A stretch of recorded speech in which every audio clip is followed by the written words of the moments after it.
रघु अपनी पत्नी मीरा और अपने नन्हे बेटे रघुराज के साथ एक कच्चे घर में मगर सुकून से रहा करता था। रघु गरीब था। रघु की दुनिया उसकी 2 एकड़ जमीन और उसमें लहलहाती फसल ही थी।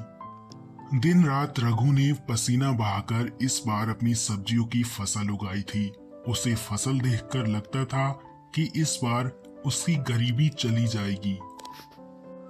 काम करने के बाद रघु अक्सर दोपहर को अपने घर जाया करता था। वह तीनों मिलकर एक साथ बैठकर अपना खाना खाया करते थे। रघु बहुत मेहनत करता तो 2 वक्त का खाना उसे मिल पाता था।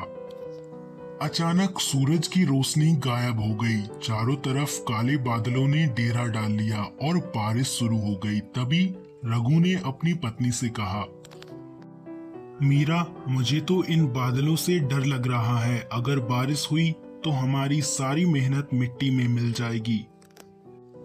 आप बिल्कुल भी चिंता ना करें, मौसम है, शायद थोड़ी देर में बदल ही जाए। रघु अपने घर के दरवाजे पर बैठकर बारिश रुकने का इंतजार करता, लेकिन बारिश रुकने का नाम नहीं ले रही थी। जैसे ही बारिश हल्की हुई, रघु अपने खेतों की ओर दौड़ा। शायद किस्मत को कुछ और ही मंजूर था।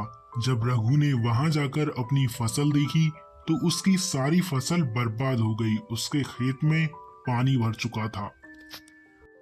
रघु जब घर वापस लौटा तो उसकी आंखें लाल थीं। उसने मीरा से कहा, मीरा, अब हमारी सारी फसल बर्बाद हो गई, अब हम क्या करेंगे?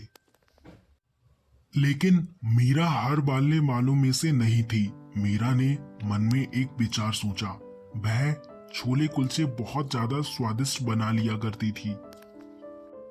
मीरा अपने घर से एक थैला लेकर बाजार के लिए निकल गई। मीरा ने छोले कुलचे बनाने के लिए सारा जरूरी सामान खरीद लिया।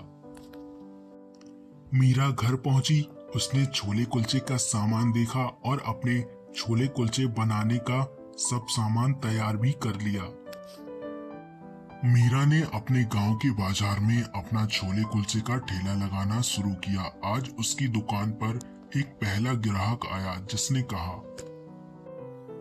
आप तो यहाँ लगता है नए छोले कुलचे बेच रही हो। मैंने तो आपको यहाँ कभी नहीं देखा।